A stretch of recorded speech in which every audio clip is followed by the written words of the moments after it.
Friends, welcome to class. और आज का जो टॉपिक है ये पिछली क्लास से रिलेटेड है, जिसमें हमने आपसे कहा था कि हम एक एग्जांपल सॉल्व करेंगे आर्डन्स थ्योरम के रिलेटेड, जिससे कि आपको थोड़ा और आसान लगे आर्डन्स थ्योरम को सॉल्व करना।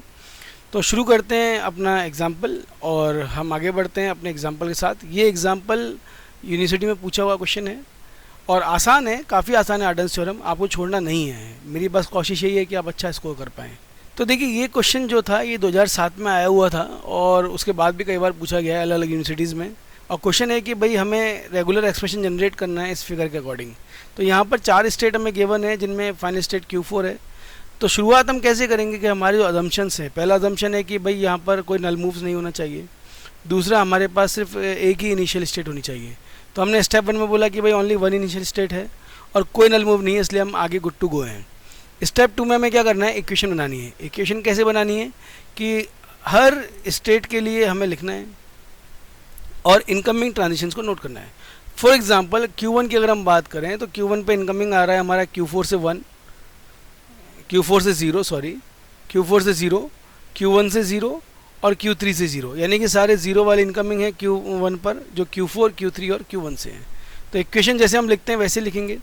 तो Q1 is equal to Q1 के जो इनकमिंग है, Q1 पर 0 आ रहा है Q1 से, Q3 से 0 आ रहा है और Q4 से 0 आ रहा है। साथ में यहाँ पर हम एक नल लगाते हैं जब हम फर्स्ट स्टेट की बात करते हैं, इसलिए। फिर हम बात करते हैं Q2 की। तो Q2 के इनकमिंग हमारे पास Q1 से 1 आ रहा है, Q2 से 1 आ रहा है और Q4 से 1 आ रहा है। आप चाहें तो डायग्राम में देख सकते हैं। Q2 के लिए हमने बोला कि Q2 पर हमारे पास Q1 से 1 आ रहा है, Q4 से 1 आ रहा है और एक Q2 से बना रहा है, तो इसी को हमने यहाँ लिख दिया। सेम वे हम Q3 के लिए लिखेंगे, तो हमने Q3 के लिए लिखा।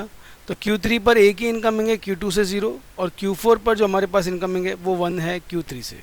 तो इस तरह से हमने इक्वेशन लिख दी। इसके बाद जो अगला स्टेप चालू होता है वो हमारा होता है सब्स्टिट्यूशन। तो स्टेप 3 में चलते हैं हम। सब्स्टिट्यूशन का मतलब है कि हम हर इक्वेशन को मिनिमाइज्ड वेरिएबल में रिप्रेजेंट करना चाहते हैं, जिससे कि हमारा काम आराम से हो जाए और फाइनली हम उन वैल्यू को फाइनल स्टेट में पुट कर देंगे।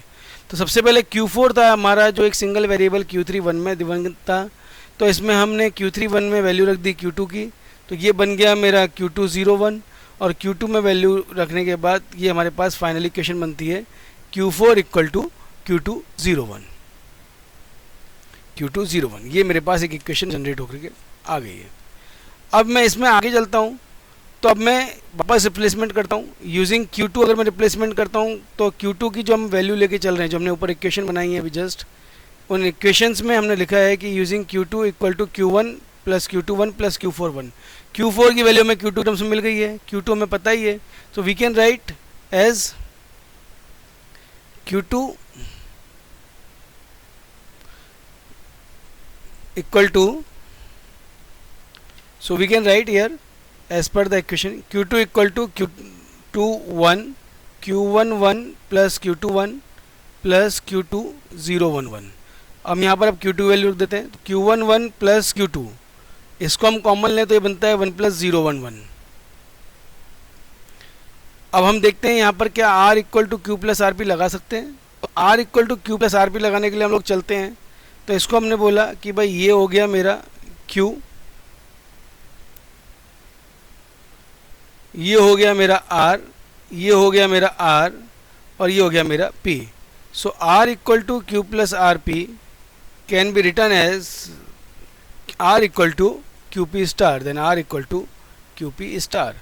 तो इसे मैं अगर लिखना शुरू करता हूँ तो माई Q2 विल बिकम, तो जो मेरा Q2 है उसे मैं लिख पाऊँगा यहाँ पर इस हिसाब से। Q2 जो वैल्यू है उसे हम लिख सकते हैं Q1 1 1 प्लस 0 1 1 स्टार, और ये बन जाएगा हमारा Q1 1 प्लस, सॉरी वापस से लिखता हूँ मैं, थोड़ा गड़बड़ हो गया है, सॉरी।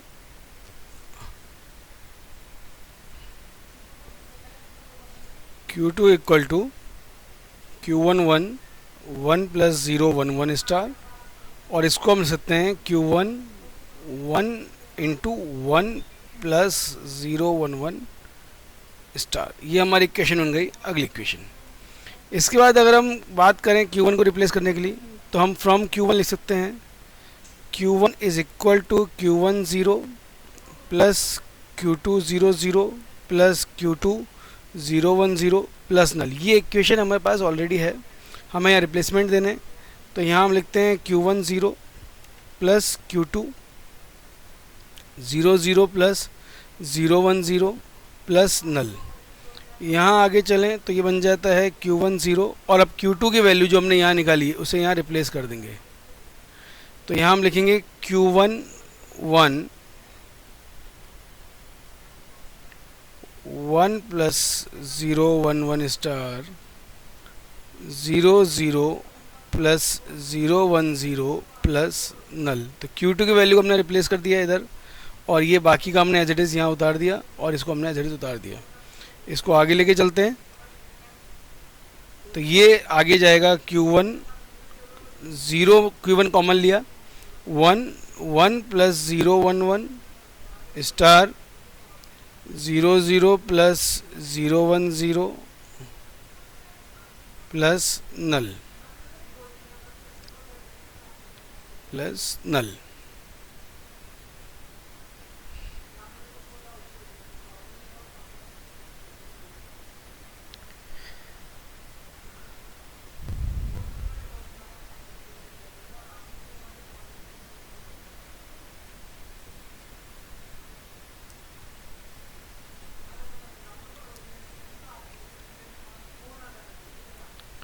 ठीक है, इस हिसाब से अगर हम आगे चलें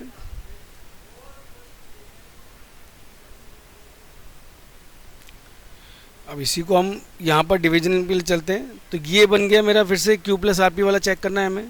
तो ये मेरा R है, तो ये भी मेरा R हो गया, और इससे मैं बोल सकता हूँ Q, और ये बन गया मेरा P। So now again R equal to Q plus R P, then R equal to Q P star हम लिख सकते हैं। तो फिर से लिखते हैं, इसको लिखने के लिए आगे चलते हैं, और जब लिखने शुरू करते हैं तो ये बनेगा हमारा कुछ इस तरह से।